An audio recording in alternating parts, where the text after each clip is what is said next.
പെൺകുട്ടിയുടെ മോർഫ് ചെയ്ത നഗ്നചിത്രങ്ങൾ സമൂഹ മാധ്യമങ്ങൾ വഴി പ്രചരിപ്പിച്ച് ഭീഷണിപ്പെടുത്തിയ കേസിൽ പോലീസുകാരനാണ് പ്രതി. സ്വർണ്ണാഭരണങ്ങൾ തട്ടിയെടുക്കാൻ ശ്രമിച്ച കേസിൽ KAP അടൂർ ബറ്റാലിയനിലെ സിവിൽ പോലീസ് ഓഫീസർ ശൂരനാട് സ്വദേശി അവിനാഷ് സുരേന്ദ്രനാണ് അറസ്റ്റിലായത്.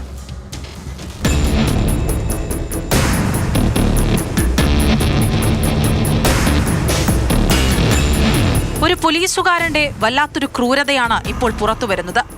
KAP അടൂർ ബറ്റാലിയനിലെ സിവിൽ പോലീസ് ഓഫീസറാണ് ശൂരനാട് സ്വദേശി അവിനാഷ് സുരേന്ദ്രൻ. പെൺകുട്ടിയുടെ കുടുംബവുമായി ഇയാൾക്ക് മുൻപരിചയമുണ്ട്. പെൺകുട്ടിയുടെ പ്രായപൂർത്തിയാകാത്ത സമയത്തെ ചിത്രങ്ങൾ കുട്ടിയുടെ അമ്മയുടെ ഫോണിൽ നിന്നാണ് ഇയാൾ കൈവശപ്പെടുത്തിയത്. സോഷ്യൽ മീഡിയയിൽ വ്യാജ അക്കൗണ്ട് ഉണ്ടാക്കി.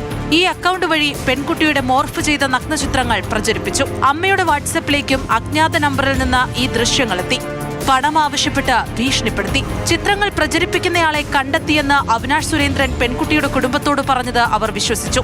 ഈ ചിത്രങ്ങൾ പ്രചരിപ്പിക്കുന്നത് തടയാൻ വേണ്ടി 15 പവൻ സ്വർണം നൽകണമെന്ന് ആവശ്യപ്പെട്ടു. അവിനാഷിന്റെ പെരുമാറ്റത്തിൽ സംശയം തോന്നിയ കുടുംബം ശൂരനാട് പോലീസിൽ പരാതിയുമായി എത്തി. റൂറൽ SP നിർദ്ദേശപ്രകാരമായിരുന്നു അന്വേഷണം.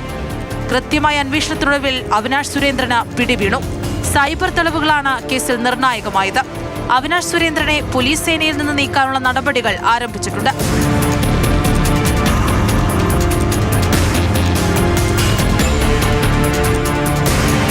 മാതൃഭൂമി ന്യൂസ്, കൊല്ലം.